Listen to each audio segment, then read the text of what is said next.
I now want to get right into it with Democratic presidential candidate Congressman Dean Phillips. Congressman Phillips, thank you for joining us in studio Great to be with you.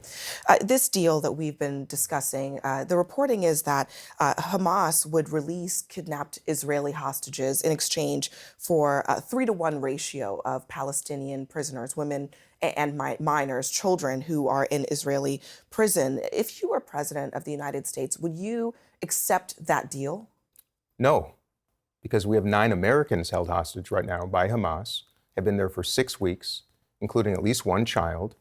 And by now, I would have expected American special forces to perhaps play a hand in extracting them. I think it's absurd, shocking, and dismaying that 6 weeks later, we still have American hostages held by a terror organization in Gaza.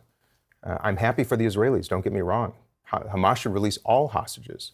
But the fact that we have Americans sitting in Gaza right now held hostage is appalling and should be addressed immediately. So to be clear, you would turn down even this opportunity to free 50 hostages. And I want to just clarify for the audience, these are Israelis, but some of them are dual citizens. They hold dual passports, including some Americans. If all Americans are included that are held hostage right now, of course I would approve it.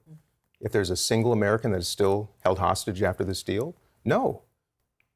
I think it's that important, Abby. I think the American president has an obligation to extract Americans. It's been 6 weeks, and I'm happy that some are being released, but every single American citizen should be part of that group. And if I were the American president, I would not agree to anything until every single one of them is released. I would demand it, and if it wasn't done, we have to use every lever available to us to ensure it. You have said that the war has taken an unacceptable toll on Palestinian citizens and civilians. And Israelis. And of course, on Israelis, but in terms of the toll on Palestinians in Gaza, you're saying a ceasefire only in exchange for the hostages. It seems pretty clear at this point, those are not terms that Hamas will accept. So how will you get them to agree to release all of the hostages, which they've refused to do up until this point, simply by putting a ceasefire on the table? First of all, Hamas should have been eliminated years ago. Years ago. The fact that a terror organization will not release 200 humans in exchange for the preservation of life of the people they ostensibly represent is appalling. But by the way, this is a failure, Abby, of the past. But what will you do about it is my question. What would you do if you were president? What would you do to change that? Just like I proposed. Release the 200 hostages. There will be an immediate... Hamas has to do that. So how do you get Hamas to do it? Hamas has to do it because how do you get Hamas to do it?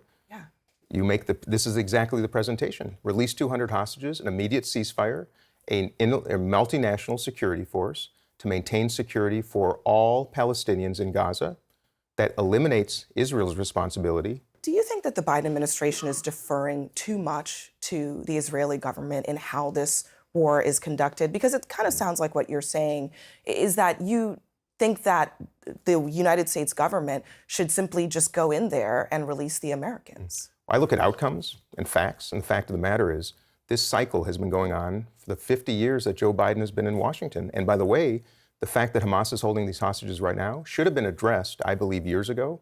And to answer your question directly, yes, I think there's been too much deference to Netanyahu's right-wing government for too long. He is a big problem for the safety and security of Israel.